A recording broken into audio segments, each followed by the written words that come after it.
because to grow the business, like you have to change, right? Because your business is changing. Like we have 100 people in our business today. I told you we hit the wall at 50. We didn't know what we were doing. The only way to get past those roadblocks is actually for you to grow and to learn, And I know that, okay, we have a 100-person, $20 million MSP today, but to keep growing this thing, I need to learn and I need to change. Welcome to Now That's It, Stories of MSP Success, where we dive into the journeys of some of the trailblazers in our industry to find out how they used their passion for technology to help turn managed services into the thriving sector it is today. Today's guest is the incredibly multi-talented Simon Marcil, co-founder of S3 Technologies and creator of Propel Your MSP, a strategic planning platform built by MSPs for MSPs.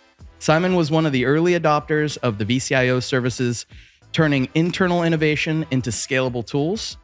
As his journey started supporting clients while still in university, and since then, he's been navigating every major shift in the MSP landscape. Today, Simon is helping shape what modern client engagement, strategic alignment, and AI-powered services can look like for MSPs and end users everywhere, all while running and skiing across the globe. Simon, welcome to the Now That's It podcast. So excited to have you tell your story today. Yeah, thanks for having me. Excited to be here. Yeah, it's great. So just like a lot of our partners that we've had tell our stories, a lot of our guests, your computer and IT days started pretty early on, right? And for you, it wasn't just tinkering. You had a real business early on. I guess I got my first computer in high school and kind of learned computer by myself and also in our computer classes. And before university, I started a business with one of my partners, who's still a partner today. And that's how we got into it. So I guess our first computer business, we were 18. Wow. Yeah. And you ran that for a number of years, sort of through university, through school. You finish school and you kind of think to yourself, you're not getting what you want necessarily out of the existing business. So you say, hey, I've done this before. I can do it again. Let me start something new. How did that happen? It's not exactly that. Yeah. So we had started a business the summer before university, and it actually worked, which was surprising for us at the time. And we started at first, it was, like I said, we were 18 years old. So it was a lot of family, friends, that kind of thing. And some small businesses started being clients. And then as university started, we were starting computer engineering, and we realized that we wouldn't have enough time to take care of our clients properly. So through a contact, we knew somebody who had basically a VAR, who sold a lot of hardware to small and medium-sized businesses. And we were able to transfer our clients to him. Or to that business, I should say. And we worked there part-time through university. And while working there, this was in the time of, it was like 1998, 1999. So there was the year 2000 or Y2K bug coming. So people were changing their computers like crazy. And basically the price of hardware was going down. So working there, I kind of realized that it was crazy that all they were doing is really selling hardware and almost giving the service away. And I remember going to see my boss at the time and saying, every time I go, because I was doing everything, installations, that kind of thing. So I was like, every time I go see a client, their backups are screwed up. Everything's a mess. Why don't we sell them some kind of proactive maintenance plan? And he at the time said, yeah, but he was a VAR guy. Yeah. He was a smart guy for sure. But he was like, yeah, if you want to do it, try it out. So I was like, okay. So I kind of built the program, sold it to clients, and it worked. And the clients were excited. So to me, it was clear that the way forward was definitely on the service side and to accompany these businesses that didn't have IT people internally. So when we finished university, the vision was already set. And it was like, we are starting a service business of IT consulting, which at the time managed services, or at least we had never heard that term before. Right. So we really started a managed service business in 2003. And that was the beginning of S3. That was the beginning of S3. And so talk a little bit about who were your customers at that point in time, early on, and what sort of problems were you solving in the early days? Yeah. So our customers, we weren't very picky, I'll be honest. We were really lucky. So what we did is we went to see some VARs who were selling hardware, but who couldn't install it or maintain this stuff properly. So we were subcontracted quite a bit. And we were lucky because one of the bigger ones ended up they closed. I don't know if they went bankrupt. I don't know exactly what happened, Yeah. but they were out of business. So we ended up with all those clients that were our clients. That Wow. really, really helped us out. Sometimes you need to get lucky. The kind of problems we were solving for clients initially was just stuff was not stable, as you know, right? And in businesses, people were running Windows 98. There was Windows NT at the time. I remember we met like a law firm who had their Exchange server be down for almost 2 weeks, but we had met them, and I guess this happened a couple of months before, and we were 23 or 24 at that time. And, they signed up as a client. Now I think of that, I'm like, that's insane. Today, if you had a sizable law firm, they were maybe 50 users. But they had so much pain with stuff being unstable. Like I said, their Exchange server had been down for 2 weeks in the past. So really, I think in those years, like 2003 to 2006, maybe even 2007, it was really all about making sure there was no downtime. Yeah. You talk about not being picky. I remember in my early MSP days, you said yes before you realized if you could deliver the service or not. How often was that sort of figuring it out in the early days? Oh, man. Novell. Oh, yeah, sure. We've got a guy. Yeah, our attitude was, if it can be done, we'll figure it out. Yeah. So basically we would search online, like, can this be done? Whatever it was. And then if it could be done, we're like, yeah, we'll figure it out. We've changed our ways in a massive way today. Sometimes I think we're a little too corporate. Okay. I'm exaggerating, but that's the entrepreneur in me. But yeah, it's funny how it really, really helps you in the beginning to do that, sort of to be ambitious and kind of take on these challenges. But as the business grows and gets bigger, you have to, stay focused on what you do. That's something that you learned out, not necessarily the hard way, but over the time, as you grow, you have to be, in order to scale, you've got to be much more standard and a bit more strict. And you have to redefine your ICP, right? Who your clients are. So talk a little bit about what S3, those early days, you were sort of saying yes to everything. How long did it take before you started to say, we really are just looking for this type of industry or this type of client? What was that like? What was that maturation like? So we grew the business pretty quick. I think when we got to about 50 employees, we really hit a wall. We were pretty young. And I don't know that we really knew what we were doing in business, or actually, I know we didn't know what we were doing. And yeah, that was a hard point for us to get through. So I think once we got there is when we really started reading books and looking at methodologies to run our business. Like, we use EOS, but back then we had read Rockefeller Habits, and I think that's something we had sort of implemented and started really thinking about, okay, what are our services? Who are we offering them to? And just having a structure. But it definitely, I want to say probably in 2009-ish. So a good 5 to 6 years of us kind of, hustling. Well, I see MSPs, it's hard to say no to revenue, right? I mean, for a while when you're growing, anything coming in the door is great, right? That helps your top line. But as you get to that 50 mark, you start to say, not all revenue is good revenue, right? And so you guys in your brain had to say, we want to do something special here, something in these four walls. Yes, there's exceptions, but in order for us to continue to grow this, we have to scale it a certain way. So I think that's really, really important. Talk a little bit about your sales team. How, did you have a sales team? We did not have a sales team. We still do not have a sales team, which makes us a bit of an anomaly. So we have a $20 million MSP, which is organic. So we haven't done any acquisitions yet. We would love to do it. It's fantastic, by the way. Thanks. We have half a salesperson, which is one of my partners. I say that because he manages our account managers. At some point, he was doing it full time. So we have one or half a salesperson. So it's really important for us to have really low churn. Yeah. That's kind of the trick. Which is a great lead in. You focused so much on retention. Why is that equal growth? Why is that so important? So as an MSP, I mean, there's really, I guess there's three numbers, right? There's your sales, your new clients, there's your churn, and then there's how much you're raising your clients. Those are the three numbers you can focus on. Sales is definitely the hardest one to go get new clients. And then for us, churn is kind of sort of the low-hanging fruit one to go out and to make sure it's as small as possible, but it's also in line with our philosophy. For us, what's really important is to bring value to our clients and to feel that it's kind of silly, but I think the thing that I say we, like myself and my partners, enjoy the most is when a client just thanks us. And it's like, hey guys, we had a client recently when we started with them, they were about, I think they were 100 or 115, and they've almost tripled their business. They're like 300. And they were like, we just really want to thank you guys. We could not have done this without you. And that means everything to us. And it's kind of why we got in business, to help people.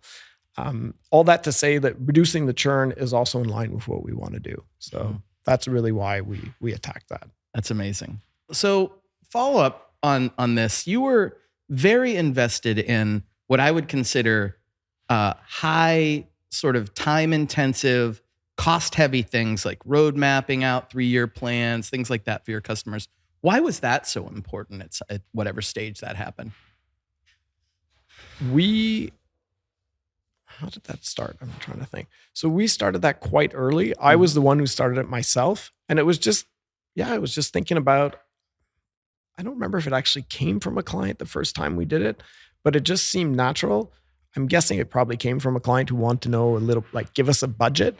And, but it happened organically and really quick. Like, we were a small company because I was doing it for all of our clients, and pretty quick we got into, we would onboard a client and get back to them with a 3-year, pretty detailed plan in terms of the projects that were coming and also their budget. And it's something that our clients loved. And it was definitely a differentiator at the time. And I still think today there's a lot of room to do that properly. Yeah. Talk a little bit about what one of those engagements looks like. And again, we'll get to the sort of VCIO service that you have as well. But what types of questions are you asking and answering, and what does success look like in one of those engagements? Yeah, that's a good question.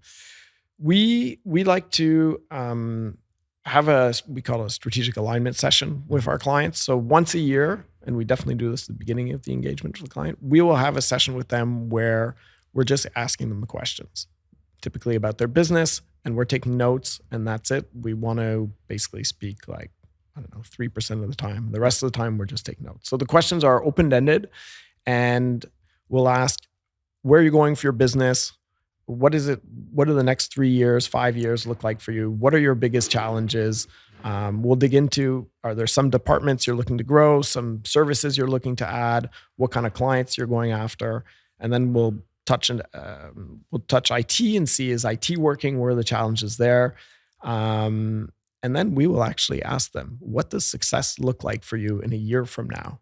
And that, I think, is a super important for MSPs, question for MSPs to ask all their clients. Because basically you're telling the client, hey, in a year from now, like, tell me what it is that you're going to be super stoked about us. And then, and they will tell you, and then you do that, and you just cycle that every year. And I mean, that's been the key to our retention, basically. That's fantastic. Starts to make sense why you don't necessarily need a sales team when you're having those sort of strategic conversations with your clients, right? Yeah, I mean, you could, yes. Yeah, as long as your retention is high or churn is low, you don't need a huge sales team unless you really, really want to grow quick. But we were never about high growth. I think we struggled to, there was some periods where you had a little bit of faster growth, but 15% growth is kind of just perfect for us. Faster than that, it almost feels like the wheels are starting to not fall off, but just, Yeah. So yeah, it works. It works for us, but the key is really the retention. I think you guys, we talked a little bit ahead of time. I think your net profit is very high as well. And when that number starts to get really large, that's when it starts to feel like the wheels might fall off. And so you've done things very efficiently, even with the staff that you had. And so now it's about, when do we hire, or how do we hire, versus, how many more clients do we take on, right? Yeah. Early on, it's funny, when you were talking at the beginning, and I was telling you we hit the wall at about 50 people. Yeah. We also hit the wall of profitability where, at some point, if you have clients that you're not making money on, you can't outsell that problem. That's right. You have to go back and either make those clients profitable or like move on. It's not going to work. Yeah.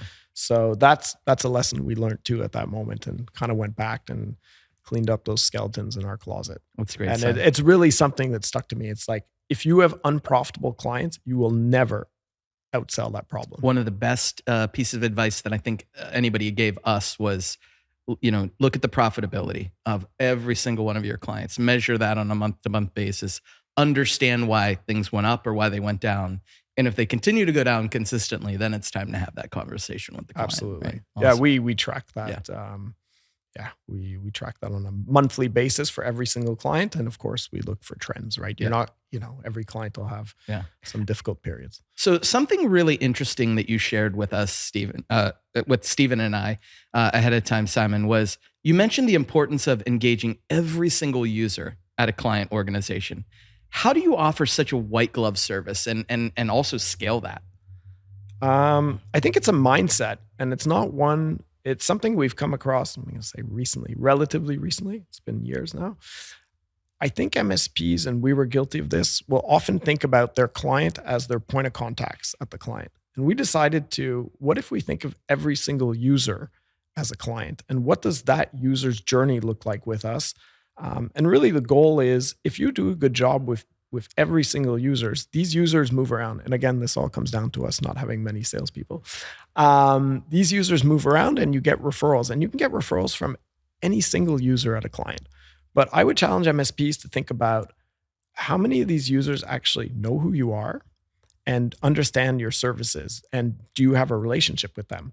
So when we started the business, and up until, I want to say maybe 5 years ago, like onboarding a new user wasn't something we did. We thought, well, that's our client's job. They have a new employee. They should onboard them. Tell them, this is how you reach S3 and so on. So we had some clients who did a great job at that, and some clients who didn't do such a great job at that. So we decided to basically take over that process. So when a new user starts at a client, we have an onboarding for that new user. It's mostly digital, depending on the user, but we want to have points of contact with these users. So welcoming them, explaining to them basically what we do, how they can reach us, and then some tips in terms of the tools we're using, basically give them some training, and then keep in touch with them.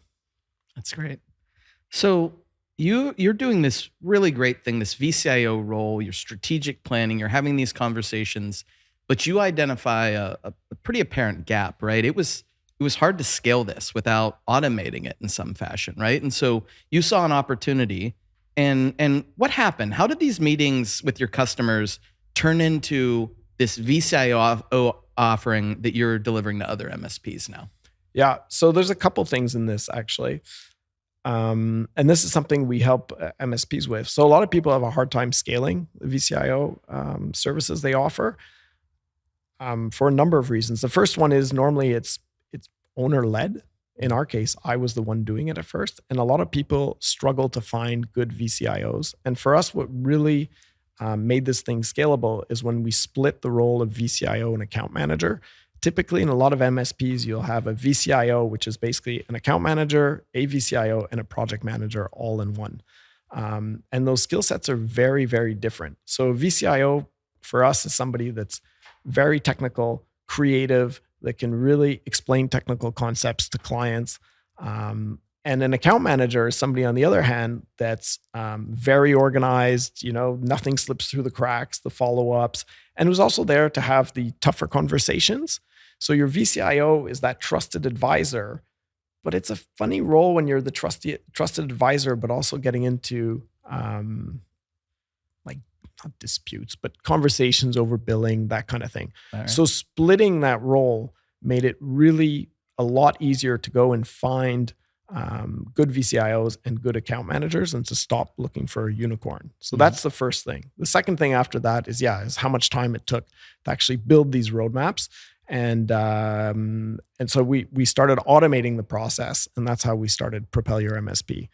So a good friend of mine, Dominic, we did computer engineering together, and he had just exited a SaaS company that he had started. So it felt like the perfect time to start Propel Your MSP. But at first it was, let's start this thing. We know it's really going to help us, and of course it'll help other MSPs. And it was the only way we could build a software like this. Like, it would be too expensive to build just for S3. Yeah. So you build this software platform.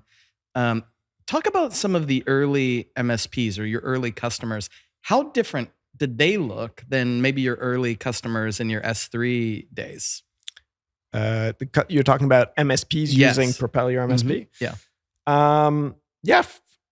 Well, there was a mix. So we were a larger MSP. So we really built a platform originally for larger MSPs. Okay. I'm not saying we built it for large MSPs, but we had thought about a lot of the details that are important for when you're a large MSP and when you have some larger clients. So a lot of our clients were actually larger MSPs at first. So that for us made a lot of sense because we knew that business really well. It was more for the sort of the growing MSPs that maybe our platform was maybe too customizable, and we realized that a lot of MSPs want to be a little more guided in terms of, hey, how do we scale these VCIO services? What do the processes look like? Those things. Awesome. So talk about how S3's evolved since Propel has become a product, and then how have each business helped each other grow? S3 has definitely has evolved in a massive way. It's probably helped maybe that I am sort of spending a lot of time in Propel. Yeah. It's actually helped me delegate a lot more. So that's been really, really good. And it's helped me only focus on the strategic part of S3. So for me, that's who are our clients, what are the services we're providing to them. So S3 recently, I think we've done a really, really good job at improving a lot of our efficiencies. So like our internal processes, also of refocusing on our clients' needs, I would say. And by that, I think everybody's been hit with called the tsunami of cybersecurity. And it's something that we've always been really good at, cybersecurity. We have a cybersecurity team. But I think that maybe, I don't want to say we over-focused on it because it's super important and it always will be. But I do think the basic, the reason our clients have computers is to make themselves more productive, more efficient. It's not to secure them, right? So I think MSPs maybe have lost a little bit. They've lost sight of this a little bit. And I think, so we've had to refocus on bringing our clients basically productivity, efficiency, while still focusing on cybersecurity. I think is super important. In terms of Propel, well, having S3, like for me, I'm in the game. Like I'm in the MSP game. That's my, I've been doing it now for 23 years. We wouldn't be able to build Propel the way we build it without having that exposure. Yeah. So it's definitely helped Propel a lot. And then for me, it's interesting to meet other MSPs too and see how they're doing things. But we've always sort of we're in a peer group called TPG. So we've always interacted a lot with MSPs. So it's kind of a continuation of that. I hear a lot of MSPs say like joining a peer group early on was a big game changer, right? The minute that you sort of know what you know, but the minute you get into a group with other MSPs that feel comfortable enough sharing, well, this is where our pricing's at. This is how we do things. These are the mistakes that we've made. You can really change your MSP. You feel the same thing about TPG?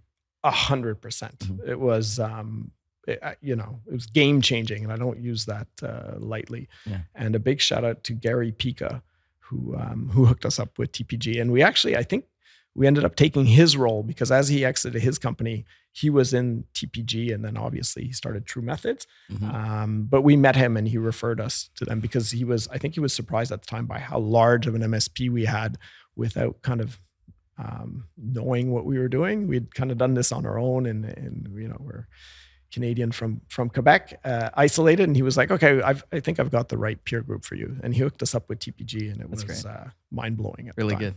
So back to the question before. So you not stepped away, but you refocused on Propel versus S3. It allowed S3 to sort of grow. So for MSP owners out there, you either go and start your own business or maybe spend a little bit more time focusing on the business, right? Being a bit more strategic than having your hands in. Yeah, I think it depends on your strengths. But for me in S3 now, I'm, when they talk about working in the business versus working on the business, and there's a lot of talk about that. And I think for a long time, I was kind of like, yeah, come on, you Yeah. need to do some work.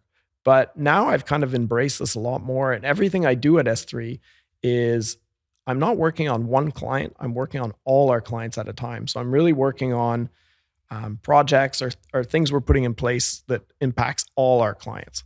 And that has helped S3 tremendously. And it's also something I really, really enjoy doing instead of being in the minutia of one client. I don't know if that makes sense. So, Yeah. and then I realized that that's really what it is when you work on the business. And I think it's important. And I was having this conversation actually with my partners just a couple of days ago. We are becoming a bit of a product company at S3 in the sense that our we've been in this for 23 years. At the time, we were always we considered ourselves a service company. And now like our managed service is a product we're delivering to our clients. And we need to have a roadmap on how we're improving this, what are the tweaks we're doing, and what's our long-term vision. And we're starting to have more and more people working on, like I said, like efficiencies, but also, the roadmap of our managed services, what they're going to look like. Do you have a product manager or someone that sort of oversees that, the direction of the managed services business under S3? Yeah, so we have a team now that does that. I think am the product manager. Yeah. Or you're the visionary. The decider. We've got somebody who does more the detail planning, but that's not something we used to have, But there's so many things now. Like we've integrated a bunch of automation, obviously, AI, like chat support, all these things, portal, and all these automations. And it's kind of like, okay, we really need a roadmap. We have so many initiatives, and it's where are we heading in those? So we're becoming. It's funny, and Propel in a way has helped that because in Propel we are a product company. So that's great. All right. Speaking of sort of better client relationship and retention, this is the section I like to call advice because I think you're pretty unique in the industry, Simon, where you've been around for a long time. You've built your own MSP to a level that most MSPs don't get to, but you've also gone out and created this amazing product on the side. Let's talk a little bit about AI. How do you see AI? What role do you see AI playing for MSPs going forward? I think everybody needs to embrace it. And if not, you will be sort of left behind. We've done a lot of it ourselves, but I think there's some products now that are popping up that can do a lot of it.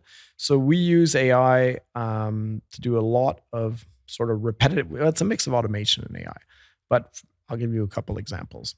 So for us, every ticket that comes in, basically AI will auto-categorize it, assign a priority, reply to the client, possibly ask for more information. We have auto escalation. So if it sees that, it's a cybersecurity issue, it'll be escalated to our cybersecurity team. If it judges, this is an issue that's a bit tougher for our level 1, it'll be escalated. We have some custom stuff for some larger clients too, which gets escalated. So I think there's a lot that can be done in triage, communication, that kind of stuff. We then use it, of course, for all our client communication internally to make sure that is cleaned up. We also are in a bilingual market. So we're from Montreal, so there's French and English, and we kind of have a mix of these clients. And weirdly, we have employees who are more comfortable in French and some who are more comfortable in English. Wow. So the AI can do this auto translation too. So it makes it easier to respond to clients in that sense.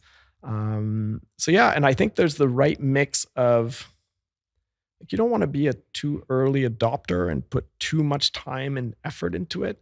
But you don't want to be left behind either. So right. It's kind of a bit of a tricky road to navigate. It is. I've heard a lot of smart people give very similar advice. Just use it, right? Use it in your MSP.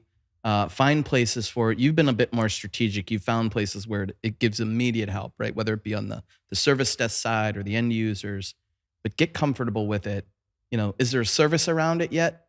Maybe, maybe not, but just get comfortable with it. Get used to it. Yeah, I think for us, so continuous improvement is really huge at S3. And the idea is, for me anyways, it's small changes often quickly. And I'm really strict on this. Like people like to scope creep things. And I'm like, no, guys, we're doing this small improvement. We're going to test it, make sure, it actually works and it gets adoption. And then we'll move on to the next thing. So whether it's AI or whatever you're doing, I would recommend not, what's a good example? Sometimes, let's say you're talking about tweaking your documentation or maybe automating something. And right away, somebody will bring up, oh, well, is our documentation system the right one? Maybe we should look at it. I'm like, guys.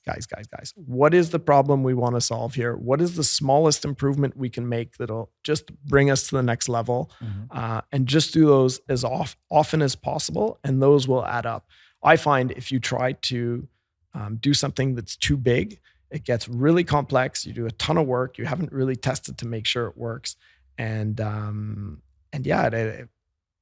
it just becomes really hard to do. Whereas if you do these small things very often, it's unbelievable when you look back how much progress you've actually made. Yeah. You mentioned simple like GPT use cases around employee handbooks. Yeah. And like, how do you introduce ideas like that to clients? Hey, we can help you with something like your employee handbook. Yeah, totally. So I think the first thing is for AI is to use it internally, see what works, and then see, oh my God, like employee handbook is a super easy one, like custom GPT where you feed it a handbook so that employees can obviously just, ask questions to. And then you can offer that to your clients. So that's kind of how we've always done things. We love business. We love our clients' business. We like improving ours and we like improving our clients' business. So for us, it's like, let's improve our business, and the things that have worked for us, we kind of bring them to clients. That's great. That makes sense. So you've described this cybersecurity gold rush that we're in right now, right, as a little bit of a catch-up, right? And I think you even said you've warned MSPs not to lose focus. I've heard you say that a couple of times in some different podcasts and different sessions you've done. And I think I even quoted you, no one's installing computers to secure them, right? I don't know. But how is S3 focused on, what are you guys focused on right now for the immediate term, and then for the future? Yeah. So I say that, but cybersecurity, I don't want to say we don't focus on cyber. Sure. It's one of our core values. So it's actually cybersecurity and everything. So super important, and I'm saying this for ourselves, we definitely, I think, lost sight a little bit of where things went. So for us, it's making our clients have success. We want to be part of that success. We want to understand what success means to our clients and what's our role in that. And mainly that's about how can we make them, usually it's more productive, more efficient, those kind of things. Yeah, I think, and that's what I think is so neat about your platform is being able to position team members, VCIOs, roles in more strategic business conversations. It makes you such a stickier MSP for your partners, right? Like you're able to speak to them at the business level. This is how we can drive your business forward, grow your business. You become a different level of value than just their IT provider. 100%. So this is something we talk to MSPs about in Propel. So I think QBRs, so there's two kinds of contacts at your clients, right? There's the people you sign the contract with, which is normally the management of the client. And then there's your kind of your day-to-day contact, which is typically an office manager or an executive assistant, whoever it is that's going to manage IT. What happens to a lot of people, I think, is they lose that relationship with the executive who hired them, and they become sort of their primary point of contact becomes that day-to-day contact at the client. And so having that strategic conversation and not going into what people do as a typical QBR, which is number of tickets they had and response times and all these things. And your day-to-day contact might be interested in this, but the people who sign the contract, anyway, in our experience, they don't really care. What they want to know is that you're helping them get to where they want to go. So by having that meeting once a year where you really, really understand their needs, and then you come back to them, present a plan which addresses those needs, will ensure that you never lose that relationship that you have at the executive level. You're working at it every year, and that you are actually providing what the client wants for their business to move forward, and not just closing tickets. And you can show them a bunch of stats on cybersecurity and this kind of stuff, but for them, that's table stakes at this point, I think. Yeah, very good. So let's talk personal growth just for a minute, Simon. You've got 2 businesses. And you've cross-country skied on all 7 continents. Backcountry skied. Backcountry skied. How the heck have you done that? Yeah, 2 businesses is tough. It's really, really tough. I think I don't know if my recommendation is for people to do that. When we started Propel Your MSP, I don't think I really thought about what will things look like if this works, So it's really hard. And what's difficult, I find, is just the mind space they both use. Like, I'm sure all MSP owners are always thinking about their business the way I am, like when they're showering, when they're doing whatever it is. So it's really hard to kind of split your time on both of these.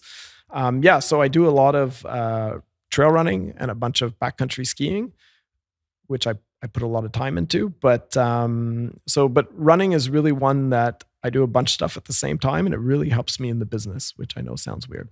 So I run to work every day. So I commute while running. While running, I listen to audiobooks, which are, I listen to so many business books, I can't even tell you. So I'm running, so I'm working out, training, I'm commuting, and I'm listening to audiobooks. And it adds up, I run to work. It's probably like an hour and a half I run to and from work. Probably an hour and a half a day. You listen to audiobooks at 1.5, like that adds up pretty quick. Wow. Yeah. It's impressive, buddy. But for me, it's actually funny enough, it's been fundamental to grow the business, because to grow the business, like, you have to change, right? Mm-hmm. Because your business is changing. Like, we have 100 people in our business today. I told you we hit the wall at 50. We didn't know what we were doing. The only way to get past those roadblocks is actually for you to grow and to learn, And I know that, okay, we have a 100-person, $20 million MSP today, but to keep growing this thing, I need to learn and I need to change. So great advice.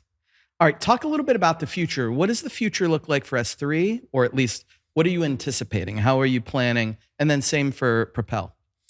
Yeah. So like I said, for us, there's a huge refocus on productivity, what we can do to just help our clients on that side. There's a bunch of simple things that I think we were guilty of. The first is, for me, Microsoft 365. Like, it's a huge platform. There's so much that can be done. Clients, I think, do not use, I don't know how much of it. I was going to say like 30%. They use maybe 30% of it. Sure. So there's basically showing the clients, training them on how to use it, I think is huge. And I think if you don't do it, you'll be left behind, because somebody will do it for your clients. And then AI. So helping clients use AI is huge. And then the other thing in productivity, which is going to sound really, really silly, but a bit of a refocus on the device. So I think in today's world, the device people use is so important. Like, if you're going to ask like a typical user at one of your clients, what's more important to them? Like a laptop that's really fast and that works really well, or like amazing service? They'd probably say, you know what? I want a really good computer and the service can be Yeah. So a bit of a refocus on, are we making sure that every single user is getting the right device and the right accessories? So a user that travels maybe a mobile screen, so they can have a 2-screen setup, even when we're here at a conference, right? You're at a conference, and that you can work properly if you sit down in your hotel room.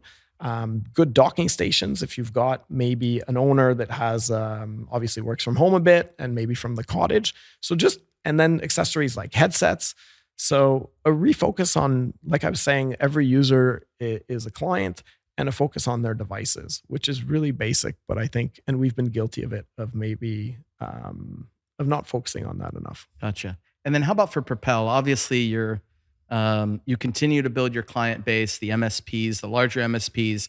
I heard you say, you've gone back and obviously taken some of the flexibility out of the platform for the smaller MSPs that need a bit more. This is the way that it should be done.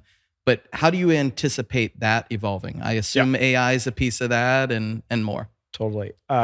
Maybe one last thing I forgot on the S3 side. The other thing is automation at clients too, is just looking out for automation opportunities.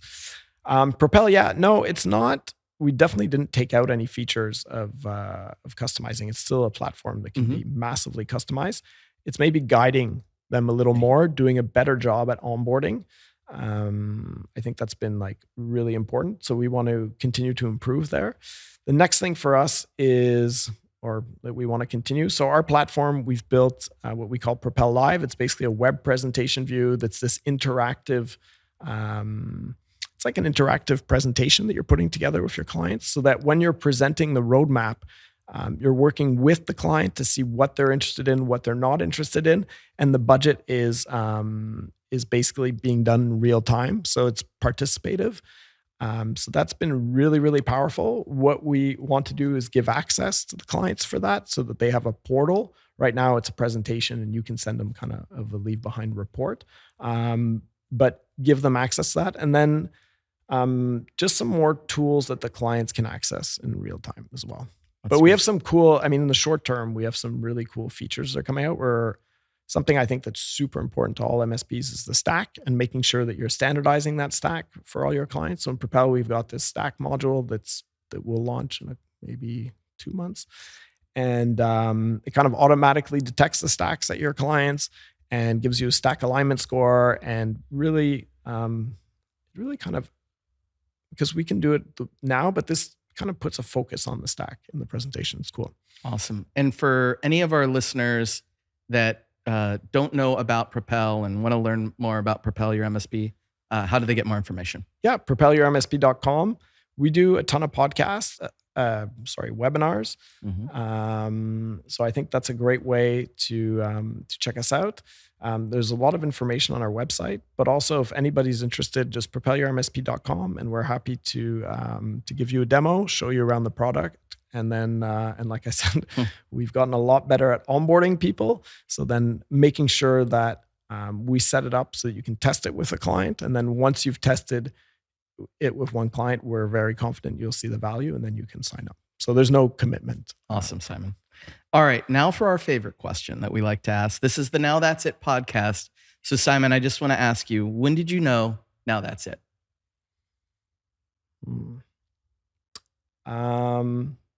Well, for me, it's actually when I started being really strategic at S3 and getting out of the day-to-day operations and really working on, like I said, like when I work on an initiative, it's for all clients. And yeah, for me, I was like, yep, this is it. This is what I should be doing. That's a great one. Man, it was a real pleasure, Simon, to have you on the podcast today. I thank you for your time. Thank you for everything you've done for the MSP industry, and look forward to staying in touch with you. Yeah, thank you so much for having me. It's great.